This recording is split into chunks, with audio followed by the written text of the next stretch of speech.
I'm alone in the bridal suite, a quiet room perched above the rows of vines, facing a full-length mirror that refuses to blink. The gown hugs me exactly as the tailor promised, every stitch obedient, every crystal catching the light like it trained for this. The makeup artist has performed a small miracle. My eyes seem brighter, my cheekbones gently carved, my lips a calm rose that looks like it belongs to me. A bouquet of white roses waits on the vanity, patient and perfect. For the 14th time in 20 minutes, I unlock my phone. No text from Mom, nothing from Dad, not even a "you've got this" from Logan. The silence hums until a small knock taps at the door. Martha, the planner, slides her head in, a professional smile that can't quite hide the worry behind it. "It's time, Caroline. Ready." My gaze drifts to the window that frames the ceremony lawn. 90 people sit in neat white chairs. The quartet paints the air with something soft and lovely. In the front row, 3 empty seats glare like little verdicts. "They're not coming, are they?" My voice wobbles even as I try to nail it down. Martha's smile thins. "There's still time," she says, but we both hear the untruth in it. I smooth my palms over the silk, stand tall, and nod. "Let's go." The garden doors open. 90 faces tip toward me, a flock turning at once. I move down the aisle without a hand on my arm, the way some people enter a room after a storm has passed. The sympathy comes in little doses. Tilted heads, soft smiles, hushed murmurs, like invisible pats on the arm I never asked for. Pity tickles my skin, and I have to fight the urge to flinch. I lock onto Ethan. He waits beneath an arch of greenery, steady and sure, his eyes fastening me in place. For a heartbeat, I'm drowning in the echo of my mother's voice from 3 days ago. "We'll try, sweetie." Logan's firm has something that weakened. She'd said, casual as if declining coffee, not her daughter's wedding day. "I'll pay." I'd blurted, embarrassment hot in my throat. "Flights, hotel, anything. Please, Mom." From somewhere behind her, Dad's voice drifted like an aside from another world. "Tell her we're busy." I place one foot in front of the other. In, out, step, step. I will not cry. If they chose absence, I can choose not to bleed for it in public. When I reach the altar, Ethan takes my hands. His palms are warm, his presence a fact. "I'm here," he whispers so only I can hear. "We're enough." Suddenly, I'm 8 again in our living room, watching my parents position Logan's debate trophy just so on the mantel. They stepped back, admired their work, snapped photos to send to relatives. My art certificate, it curled quietly in a kitchen drawer. I'd held it up earlier, bubbled over about what my teacher said, exceptional talent, and Mom had smiled at a saucepan, not at me. "That's nice, honey." Later, Dad ruffled my hair without looking away from the evening news. "Your brother needs more support. He's going places. You understand, don't you, Caroline?" And Mom's favorite chorus, "Why can't you be more like your brother? He focuses on what matters." So I focused. I focused until it almost broke me. Grades, scholarships, promotions. Each ribbon I tied around my life in case they might finally look up. The ceremony hums around us. I speak my vows and hear my voice grow stronger as each sentence lands. I choose a future where we see each other clearly. I tell Ethan, and he knows exactly what that costs and what it grants. When we're pronounced husband and wife, Ethan's mother wraps me in a hug that smells like vanilla and welcome. "You're ours now," she whispers, and something tight inside me releases a single notch. The photographer spins us under the string lights. Laughter beads in the air as cousins sweep us into a circle. For brief, glittering stretches, I forget the hollow outline where my family should be. I forget the phone that keeps returning a blank face. I forget the practiced explanations I've offered polite strangers. At the reception, my college roommate Sarah raises her glass. to finding the family who deserves you," she says, meeting my eyes with a fierce, loyal warmth. A soft murmur of agreement runs through the room, and the truth of it hits clean and hard. I have chased the backs of people who never intended to turn around. I have been meticulously invisible to the very ones who should have known how to see me. When the music breaks, I slip away and check my phone one last time. No missed calls, no message that reads, "We made a mistake, we're here." Nothing at all. They missed something beautiful, Ethan says, finding me in the doorway and tucking me into his side. I look at this man who has never once made me audition for his attention. I think of his family's open hands, of friends who flew across time zones to stand next to me. I set the phone down, their choice, I say, lighter by a breath. Not my burden. For the first time, I almost believe myself. 2 years unspool. I lean back in my chair, the ergonomic kind I once swore I didn't need, and stare at the screen. Acquisition of Crescent Motion Studio finalized at $1,000,000,000. 5 years of building, 2 years of negotiating, one moment that says I wasn't foolish to bet on myself. My team floods in with plastic flutes and cheap corks that pop like fireworks. To Caroline, Jen, my creative director, calls. The woman who built while certain people weren't looking. We laugh glass to glass, then my phone buzzes. Logan's Instagram, a post about his twins' elite school fundraiser. I know I shouldn't, but habit is a stubborn animal. I swipe. There they are, my parents anchoring the family shot, shoulders pressed to Logan and his smiling wife Hannah, the girls in plaid uniforms in front. The caption reads, "Family tradition continues." I scroll past the Maui trip from last month, the holiday party I didn't know happened, Dad's retirement toast, picture after picture of the perfect American family, neat as a catalog, minus one daughter. The images tell a story in numbers. The Maui rental, at least $5,000 a week. Tuition, $30,000 per child per year. The photos on their patio, a neighborhood where a front porch costs $2 million. Distant cousins have whispered for years what the pictures now shout. My parents are footing more of the bill than anyone admits. Logan's firm pays well, but not that well. You with us, boss? Jen touches my elbow, and I blink back to the room. Just checking messages. I say, locking my screen and my face. Where were we?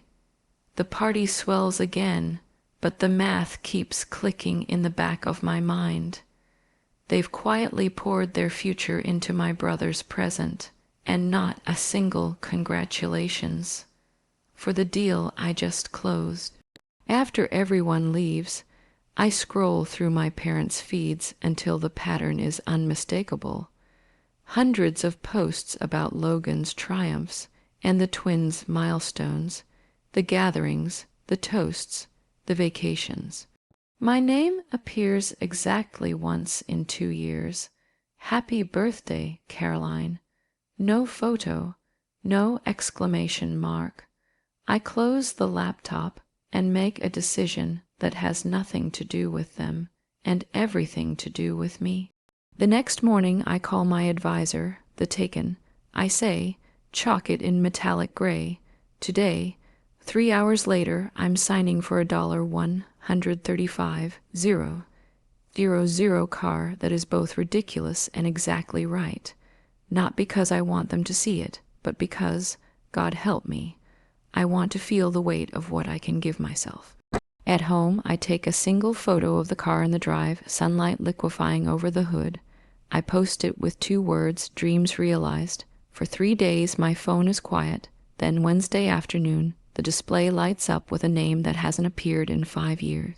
Mom, my stomach tightens. I swipe. Hello, Caroline. She has that clipped, urgent tone she uses for true emergencies and performative ones. We need to talk. family meeting tomorrow. I let out a soft, disbelieving laugh. A family meeting? I repeat, now, it's important. A muffled stage whisper drifts on the line. Dad, tell her it's important. What's important? I ask. My wedding wasn't. My business wasn't. What qualifies now? It's complicated. Financial issues. There it is. The hinge the door has been waiting on. Tomorrow at 2. I say, and hang up before habit talks me out of clarity. The next day I slide into the Porsche, leather cool against my back, and drive 40 minutes toward the house where my childhood always walked slightly ahead of me. I pull into the circular drive, the polished modern car, a quiet rebellion against their stately colonial. For a breath I sit still, hands steady on the wheel. The last time I stood on that porch was 6 years ago, announcing my engagement while Dad checked his watch. My phone buzzes. Ethan, remember who you are, call if you want extraction. I smile. An email lands next. Naomi Blake, the first investor who saw what I was building before I had proof your worth isn't measured by the people who refuse to see it. A final ping, my assistant's reminder about tomorrow's production review. Don't let them take too much time. Boundaries aren't punishments, my therapist said last week. They're protection. I get out. Before I can knock, the door opens. Mom and Dad take in the car behind me, and I watch annoyance curdle into surprise. You've done well. Dad says, not hello, not I've missed you, an appraisal, yes. I answer. They lead me to the dining room. Logan and Hannah are already seated, faces arranged into concern. Dad clears his throat and reaches for a stack of documents like he's opening a board meeting. Let's address the issue, he says. I don't sit. I rest my hand on the back of a chair and tilt my head. Before we address the issue, why am I suddenly included in family after years of strategic forgetting? We can discuss that later, Mom replies, voice slipping back into the tone that always demanded compliance. There are more pressing matters. I'm not pressed, I say softly, and I'm not here to be family when it's convenient. For the first time in my lie, the dining room feels smaller than memory. Polished oak table, the good china, the portrait of Logan's first varsity win still grinning down from the wall. Dad takes the head of the table as if convening a quarterly review. Mom settles to his right, spine perfect, napkin folded like origami. Across from me, Logan slouches in a designer shirt with tired cuffs. Hannah props a leather album on her knees, as if a prop can soften a pitch. It's foreclosure, Caroline. Dad begins, voice crisp but carrying a tremor I've never heard. Mortgage is 3 months past due. The girl's tuition hasn't been paid this semester. I let the words pass over me like rain I don't intend to stand in. You need to help your brother. He slides a form across the table, loan papers, already filled out, signature line, waiting like a trap with a welcome mat. Think of your nieces. Mom adds, eyes shining on cue. They shouldn't suffer because of circumstances. Logan leans forward, striking the pose of the wronged. We're family. When one of us makes it, we help the others. That's how it works. Hannah opens the album wider, pushing glossy photos toward me. They ask about Aunt Caroline all the time. Little faces beam from birthday cakes I never saw, school assemblies no one told me about. Dad clears his throat. We've done what we could.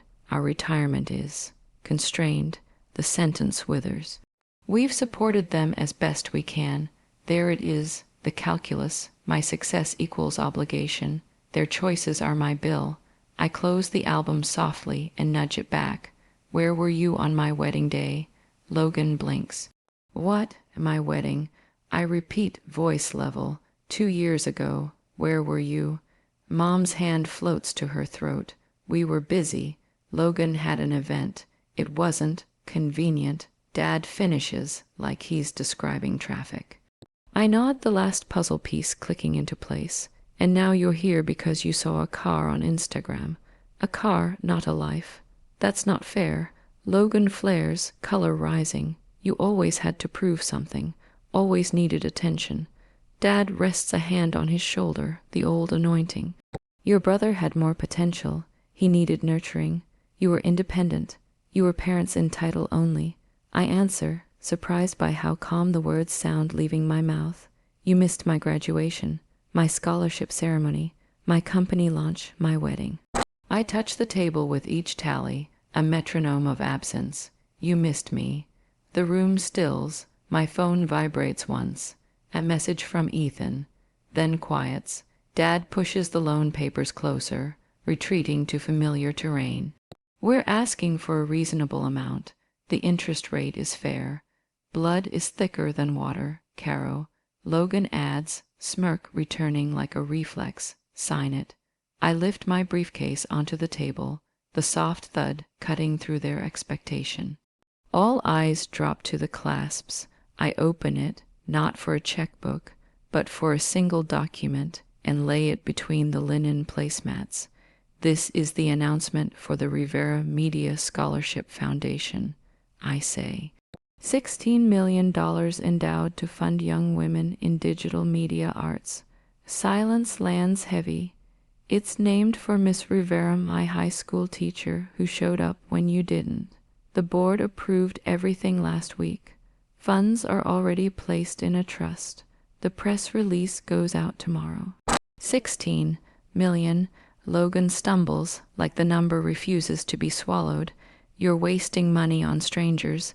He snaps a heartbeat later, mask tearing, on girls who deserve a chance I had to build alone. I finish, closing the briefcase with a quiet click.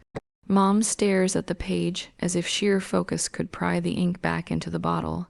Dad's jaw tightens. Hannah's mouth opens and shuts, a fish out of context. I lift my phone and tilt the screen. The recording app ticks away, red and undeniable. I've documented today's conversation. I say evenly, every threat, every attempt to guilt me, in case anyone gets creative with claims against the foundation. Chairs scrape. Logan's fists plant on the table. You can't just walk out. We need that money. I pause at the doorway without turning. You needed to show up. I say, at my milestones, in my life, that deadline passed. The door closes behind me with the soft finality of a stamp on an envelope. Outside, the Porsche hums awake. My hands are steady on the wheel before I hit the end of the drive. I call Ethan. It's done. How bad? Exactly what we predicted.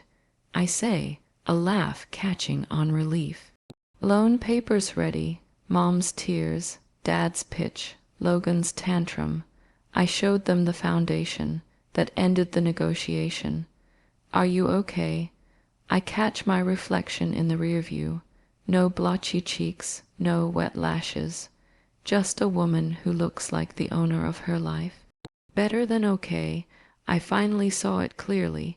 We hang up with logistics, board meeting at 9, press at noon. Timelines that feel like armor.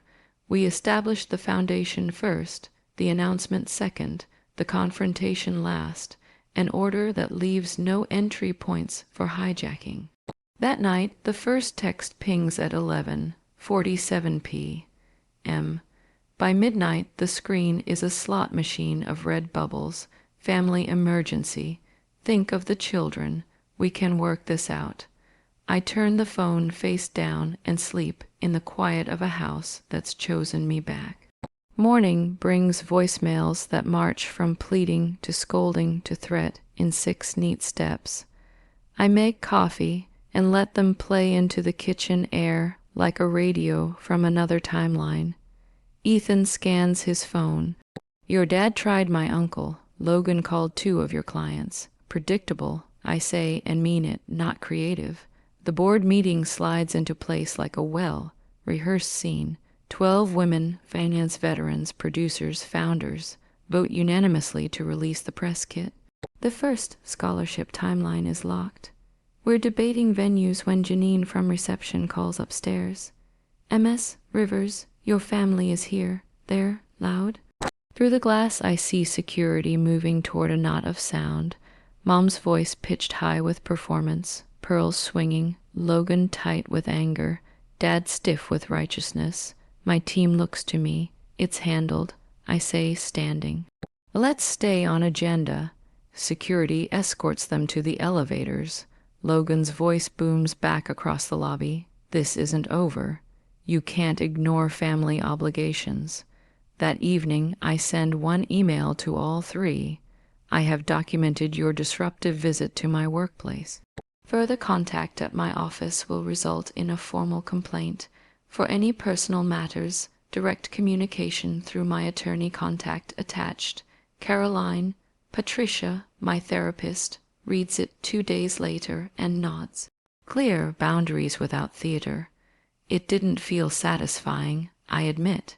It wasn't meant to, she says. It was meant to protect. By the end of the week, Logan leaks to a reporter, but the story flips the angle when the journalist asks why my parents skipped my wedding. Suddenly, the narrative isn't cold daughter. It's pattern of neglect followed by financial demand. Former classmates and industry friends surface in my inbox with a steady stream of versions of the same sentence. We always wondered why your family never mentioned your work. My investors ignore Dad's calls. The community rallies around the foundation, not the drama. Applications arrive before the portal officially opens. The Portland Business Journal requests an interview. I set terms, foundation only, impact only, no family sideshow. What sparked such a significant endowment? The reporter asks across a small conference table. I had a teacher who saw potential when others didn't. I say, this is about multiplying that kind of attention. Is your family proud? She asks, pen hovering. My success was built without their support. I answer, that's the context that shaped this mission. The piece runs under the headline, Self-Made Builder Funds the Next Generation. When news of Logan's foreclosure follows days later, cause and effect speaks for itself without me adding a word. Ethan tightens security at home. Naomi, my first backer, issues a statement celebrating the choice to lift others rather than enable dependency. My friends stack our calendar with dinners that leave no room for rumination. The foundation breathes and grows. 2 weeks after the showdown, the Women in Media Alliance names me for a leadership award. At the podium, I look out at faces turned toward me without conditions. There are no empty chairs to ache over, only people who chose to be here. This started in invisibility. I tell them, it ends in impact. Later, our selection committee places 3 finalists on my desk. The first reel I watch belongs to Maya Harrison, 17, filmmaker. Her eyes hold the same tired bravery mine once did. She speaks about finding her voice when her family couldn't hear it. That night, doubt pricks at the edge of my calm. What if I'm wrong to cut them off completely? I ask Ethan. Is boundary the same as abandonment? He asks back. I already know the answer. No. What would you tell Maya to do? I'd tell her to build where she's seen. I say, the truth lands in the center of me and stays. A week later, I host a dinner that glows. Naomi clinks a spoon to her glass. My team trades stories.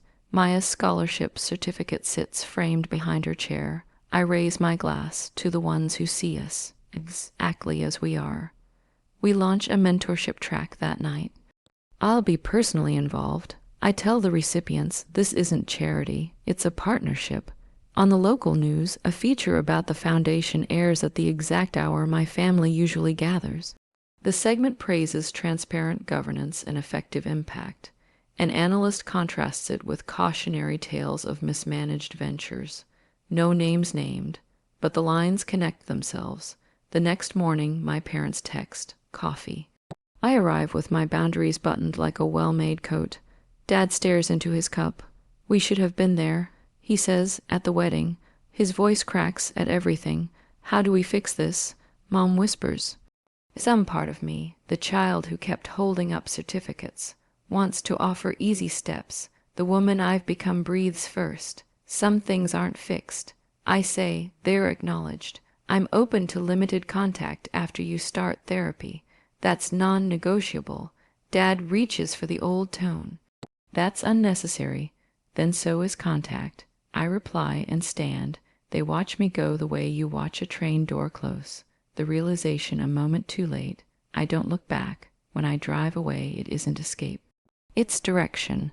Winter eases its way into Portland the following month. The kind of gray that used to feel heavy, but now just softens the edges of the city.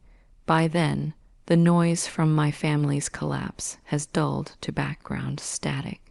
Their neighbors know the story.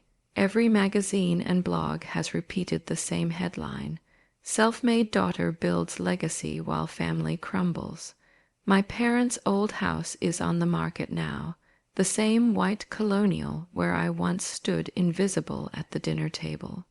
Logan's business is gone, the firm swallowed by debt. His twins have switched to public school, and Hannah's Instagram has quietly vanished after a storm of comments asking why she hadn't supported her husband's sister instead of exploiting her. The irony isn't lost on me. I didn't have to expose them. The truth exposed itself. The Rivera Foundation thrives beyond anything I imagined. Every application tells a story that once could have been mine. A girl sketching between homework shifts, a young woman editing film clips on a borrowed phone, another writing scripts after her night job. Their talent humbles me. I pour myself into it completely. Workshops, mentoring sessions, funding proposals, outreach events. When I speak to donors, I use words like visibility and agency and rebirth. But what I really mean is healing. Every scholarship I sign feels like rewriting a page of my own past. Of course, the family still tries. An email from Aunt Meredith lands in my inbox one afternoon. Everyone misses you, Caroline. The holidays aren't the same without family. Without replying, I drag it into the trash. Then a letter arrives. Mom's handwriting, familiar loops and flourishes that used to scrawl permission slips. We always believed in you, it reads, trying to rewrite history with ink and guilt. I stare at it until the words blur, then drop the letter into the fireplace. The edges curl, then turn to ash. 2 days later, Logan sends a package to my office. Inside, 2 childish drawings that say we miss Aunt Caroline in handwriting too neat to be real. My stomach twists. I can see Hannah's hand guiding the pen. They're still trying to use sympathy as currency. Ethan says when I show him, they're desperate. I answer, but desperation isn't repentance. Pastor Wilson calls next. Your parents are heartbroken, he says. Maybe it's time to reconcile. The nerve of it. Not one apology, not one acknowledgement. Just pressure to fold because they're uncomfortable with silence. I tell my therapist. They frame it like my forgiveness is an obligation. She nods gently.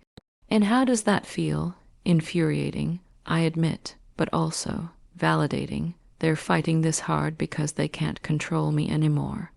That realization settles something inside me. They're not chasing reconciliation. They're chasing power. And I'm finally out of reach. Weeks later, the Foundation's selection committee meets again. Maya Harrison, the young filmmaker who reminds me too much of myself, has finished her first project, a short documentary about women who rebuild their lives after family estrangement. Her raw honesty takes my breath away. She reminds me of you, Ethan says. She reminds me of who I was. I answer softly. That evening, I sit alone in the editing bay, watching Maya's film again. Her closing line lands like a prayer. Sometimes walking away isn't leaving. It's finally coming home to yourself. I realize she's teaching me now. Still, I question myself. What if cutting them off makes me a hypocrite? I ask Ethan that night. If I tell these girls to stand strong, but I'm running from my family, what does that make me? He looks at me for a long time. Boundaries aren't running, Caroline. You didn't leave them. They left you. You just stopped waiting at the door. I nod, the truth sinking deep. A new family, a new table Thanksgiving arrives, my first one hosting. Our dining room glows under soft lights, candles flickering beside vases of white roses, the same kind I once carried alone. The table stretches to fit 12 people, Ethan beside me, Naomi across, my foundation team scattered among the guests. At the far end sits Maya, radiant and shy, her scholarship certificate framed on the sideboard behind her. I raise my glass to the people who see us, not for what we give, but for who we are. To chosen family, Naomi adds, and the room hums with laughter and warmth. We eat, we talk, we exist without the invisible weight of comparison. There's no pity here, no silent judgment, no one keeping score, just belonging, the real kind, the earned kind. Later that night, the local news airs a special on the Rivera Foundation. I appear on screen, speaking about purpose, opportunity, legacy. We build family through action, not obligation. I say, as the segment plays, the anchor transitions to a cautionary note about financial mismanagement in certain private ventures. Viewers who know the backstory don't need subtitles to connect the dots. Ethan turns to me with a grin. That timing couldn't be better. Just the facts, I say, stacking plates with steady hands. The truth does its own PR. A final conversation a week later, my parents ask to meet. Against my better instincts, I agree neutral ground, a cafe downtown. When I arrive, they look smaller somehow. The confidence that once filled every room around them has deflated into fatigue. Dad stares into his coffee, the steam curling like the last of his excuses. "We should have been there," he says, "at your wedding, at everything." His voice cracks on the last word. Mom's eyes are glossy, her fingers clutching a napkin like a lifeline. "How do we fix this, Caroline?" I take a slow breath. A few months ago, I would have reached for hope like a reflex. Now I know better. You can't fix what you won't face. I say gently, I'm not closing the door forever, but if you want contact, it starts with therapy, real accountability, not just regret. Dad bristles. "That's unnecessary. It's non-negotiable," I reply, sipping my tea. "You taught me what boundaries weren't. I'm finally learning what they are." They exchange a long look, one of those silent conversations they've had my whole life. But now it's useless. The old tactics don't work anymore. When I stand to leave, Mom's lip trembles. "Caroline, please." I'm not angry anymore. I tell her, I'm just done being small. Outside, I slide into my car and rest my hands on the steering wheel. The city stretches ahead, full of light and movement and future. I drive away without looking in the mirror. For once, I'm not running from my past. I'm simply driving toward the rest of my life. 1 year later, the sun slants through the tall studio windows of the Rivera Foundation. Maya stands behind her camera, adjusting the lens as golden light spills across the floor. "What do you think about this angle?" she asks, glancing at me. "Try moving it slightly left." I say, smiling, catch the way the light hits her face. She nods and refocuses. I watch her. Eddie, confident, unafraid to take up space. Around us, framed photos line the walls. Women with cameras, sketch pads, script.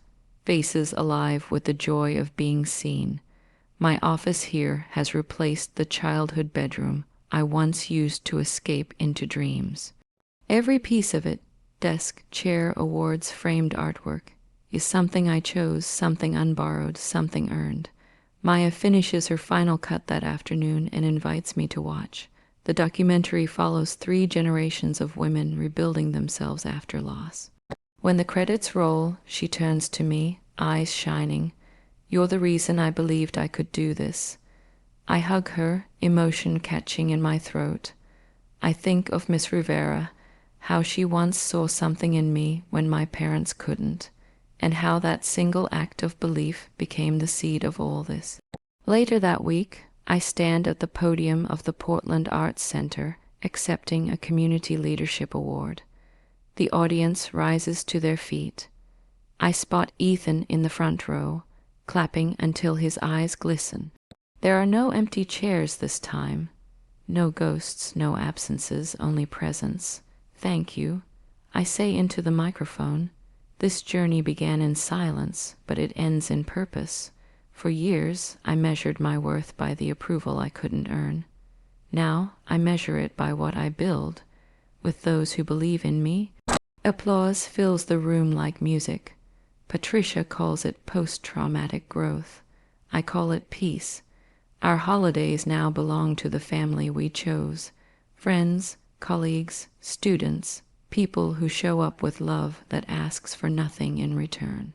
The Emergency Fund for Young Creators, our newest project, ensures that no student loses opportunity to circumstance. I understand their hunger, their fear, their hope, because I've lived it. Driving home through the city, I pass the cafe where I once edited videos on a borrowed laptop. Through the window, I glimpse my parents walking down the street together, older, quieter. Our eyes meet for the briefest second. There's no anger, no ache, just acknowledgement. They taught me what love isn't. The life I built taught me what it is.